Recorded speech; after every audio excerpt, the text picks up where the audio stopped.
Jeste dobro?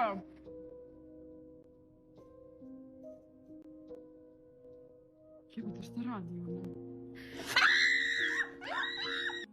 So hello guys, I am sure that आपने Serbian dancing lady के बारे में तो ज़रूर सुना होगा, बट जिन्होंने नहीं सुना उनके लिए मैं एक छोटा सा इंट्रोडक्शन दे देता हूँ। सर्बियन डांसिंग लेडी वर्ड सबसे पहले 26 सितंबर 1998 को दुनिया ने सुना, बट इस टाइम पे इस पर इतना ध्यान नहीं दिया क्योंकि लोगों को लगा कि बहुत सारी ऐसी मिथ लोगों के सुनने को मिलती है, तो मतलब सब पे तो बिलीव नहीं किया जा सकता ना, तो लोगों ने इसको इग्नोर करा।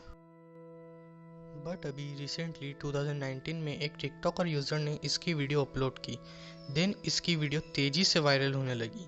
देन लोगों को इस पे बिलीव होना स्टार्ट हुआ।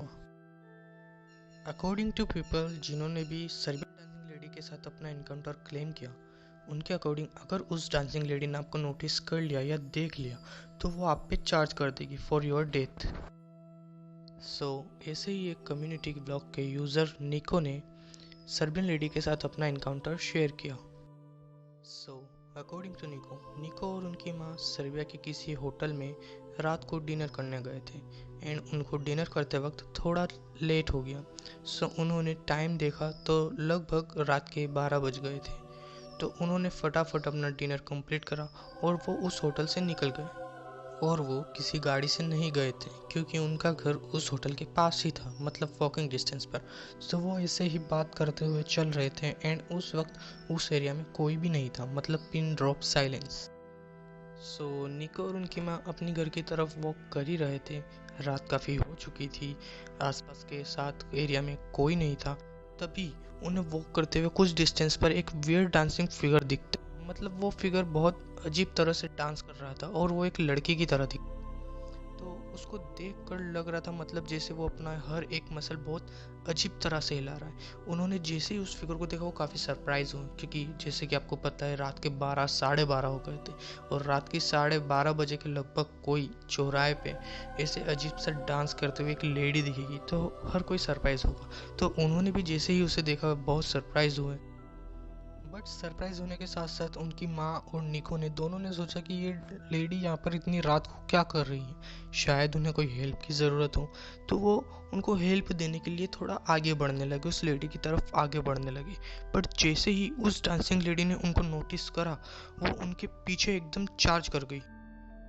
जैसे ही वो डांसिंग लेडी उनकी तरफ चार्ज करती है वो बहुत तेज़ी से उनकी तरफ भागती है और भागते भागते वो कहती है that I am the ambassador of death.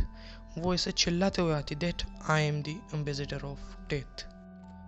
जैसे ही निको और उनकी माँ उस लेडी को अपनी तरफ चार्ज करते हुए देखते, उन्हें लग जाता है कि ये कोई आम लेडी नहीं है, ये कुछ और है जो अपने आप को एम्बेसडर ऑफ डेथ बोल रही है। तो वो जैसे ही उस लेडी को अपनी तरफ चार्ज करते हुए देखते हैं, उन्हें बस एक ही रास्ता दिखता है कि जितनी जल्दी हो सके वहाँ से भाग जाओ, और वो बहुत तेज़ी से भागने लगते हैं। बट दोनों में एज डिफरेंस होता है, मतलब निको भी यंग है 21 एंड उनकी माँ की थोड़ी एज हो चुकी है 45 के ऑलमोस्ट उनकी एज है। बट दोनों भाग रहे हैं बट दोनों को भागते भागते एक दूसरे का पता ही नहीं होता कि कौन पीछे है कौन आगे। बस दोनों आंख बंद करके बहुत तेज़ी से भाग रहे हैं क्योंकि उन्हें पता है कि अगर वो गलती से रुक गए तो उनकी डेथ होना कंफर्म है। तो वो भागते हैं। तो इन द एंड निको जैसे तैसे अपने घर में पहुंच जाता है, बट वो सोचता है कि माँ कहाँ है, माँ नहीं दिख रही। वो देखता है माँ कहीं घर में हो, शायद मुझसे पहले आ गई हो या आने वाली हो। तो वो इंतज़ार करता है, अपना दरवाजे पे खड़ा रहता है कि शायद आ जाए। बट आज भी उसकी माँ का कोई पता नहीं, मतलब उस वक्त क्या हुआ, उस लेडी ने उसको मारा या क्या हुआ उस वक्त कोई पता नहीं। उनका माँ का कोई नामो निशान नहीं। उसने पुलिस में रिपोर्ट करी बट पुलिस भी कुछ नहीं कर पाई। उस इंसिडेंट के बारे में अगर वो आज भी सोचता तो आज भी उसको रोना आता है और उसकी रूह कांप जाती है कि ये आखिर था क्या, उस वक्त हुआ क्या था ये। मतलब वो सोच ही नहीं पाया कि एकदम इतना तेज़ी से उसकी लाइफ इतनी चेंज हो गई। फिर इस एनकाउंटर के बाद निको काफ़ी उदास हुआ, बट उसने सोचा कि उदास होने से अच्छा है मैं इसके ऊपर रिसर्च करूँ, मैं पता लगाऊँ कि आखिर वो था क्या। तो उसने इसके ऊपर रिसर्च करना चालू करी। फिर हाँ, उसे पता चला कि 2019 में एक टिकटॉकर यूज़र था जिसने इसके बारे में वीडियो डाली थी जो कि काफ़ी वायरल हुई थी। तो उसने उस आईडी के ओनर से कांटेक्ट करा एंड फिर उसे पता चला कि हाँ, एक सर्बियन डांसिंग लेडी है जो एक वियर्ड से डांस मूव दिखाती है और उसने अगर आपको नोटिस कर लिया तो वो आपको मार देती है। उसे पता चला कि हाँ, 1998 में ये दुनिया में सबसे पहले आई थी और फिर वो अपने डांसिंग मूव दिखाती है लोगों को रात को, एंड देन अगर किसी ने उसे नोटिस कर लिया सो फिर you know that your death is confirm.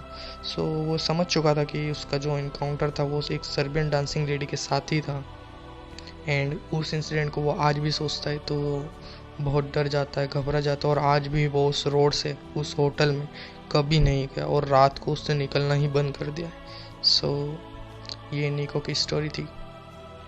So I know कि इसका स्टोरी का एंड ऐसा नहीं है जैसा कि आप शायद एक्सपेक्ट कर रहे थे, और हर स्टोरी का एंड हम अपने हिसाब से नहीं रख सकते। तो ये निको की स्टोरी का एंड था। आई नो कि थोड़ा सैड था, बट ये वही स्टोरी है जो कि निको ने शेयर की थी। सो ऐसी स्टोरी सुन के हमें सीख लेनी चाहिए कि कभी भी हमारे साथ ऐसा इंसिडेंट हो या कुछ भी इससे रिलेटेड कैसी भी चीज़ें हों तो हमें उससे इंटरफेयर ना करके उससे दूर हटना चाहिए या फिर उससे इग्नोर करना चाहिए, जिससे हम सेफ रहें। सो ये निको की रियल स्टोरी थी जो उसने शेयर करी थी। एंड गाइस, आपको ये स्टोरी कैसी लगी आप कमेंट बॉक्स में ज़रूर बताएं। And thanks for watching this video, and make sure to like, comment and share this video, and don't forget to subscribe and press the bell icon so you can get the notification whenever I upload new videos. So abhi ke liye bye.